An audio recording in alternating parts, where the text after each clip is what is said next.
soir, TV Média.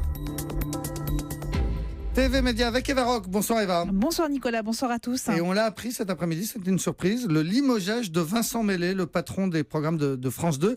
Est-ce qu'on sait ce qui s'est passé ? Des divergences sur la stratégie. Alors ce n'est pas moi qui le dis, c'est le communiqué laconique envoyé cet après-midi indiquant d'un commun accord Delphine Ernotte et Vincent Meslet mettent fin à leur collaboration en raison de divergences sur la stratégie. Alors Vincent Meslet qui n'a rien vu venir et a appris son limogeage quelques heures avant cette annonce.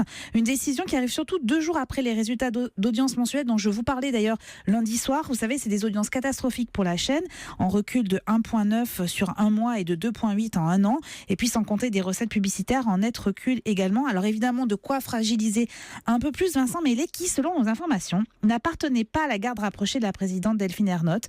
Donc rentrée décevante plus relations conflictuelles, autant vous dire que la situation ne pouvait pas perdurer. Ouais, mais Eva, est-ce que ce départ, un mois après la rentrée, va régler le problème ? Oui, non, loin de là. Je crains que non. Ça pourrait même renforcer cette impression de flottement que l'on ressent depuis la rentrée.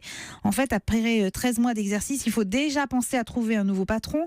Écoutez bien, en 6 ans, il y a déjà eu 9 directeurs des programmes qui se sont succédés. Donc pas de stabilité, donc pas de possibilité de construire une grille sur la durée et d'installer des rendez-vous. Vincent Meslet s'était donné jusqu'au mois de novembre avant de faire d'éventuels changements. Delphine Ernotte, elle a eu beaucoup moins de patience. Est-ce qu'on sait qui va le remplacer ? Alors à ce jour, c'est Caroline Gott qui est directrice de la stratégie et des programmes qui assure l'intérim. Alors évidemment, vous savez comment ça se passe à ce petit jeu-là.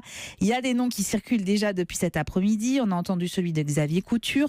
En interne, Antoine Boilet, qui est secrétaire général et qui connaît par cœur la grille de programme, mais aussi de toutes les sociétés de production, serait légitime à ce poste. Est-ce qu'il y a des conséquences pour les téléspectateurs ? Des changements, encore des changements. Surtout, ne vous habituez pas au programme de l'après-midi, pourrez rapidement passer à la trappe. Premier changement qui est annoncé et qui est acté, c'est l'arrivée de Sophie Davant dans l'émission de Frédéric Lopez. Elle le remplacera aux manettes de 1001 vies tous les vendredis dans un premier temps. Elle retrouve en fait sa case avec une émission testimoniale.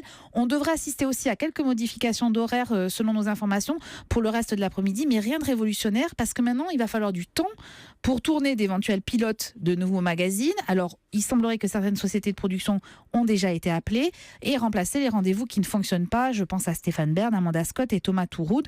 Ces changements d'émission pourraient arriver très rapidement avant la fin de l'année selon nos informations. On devrait donc rapidement en reparler.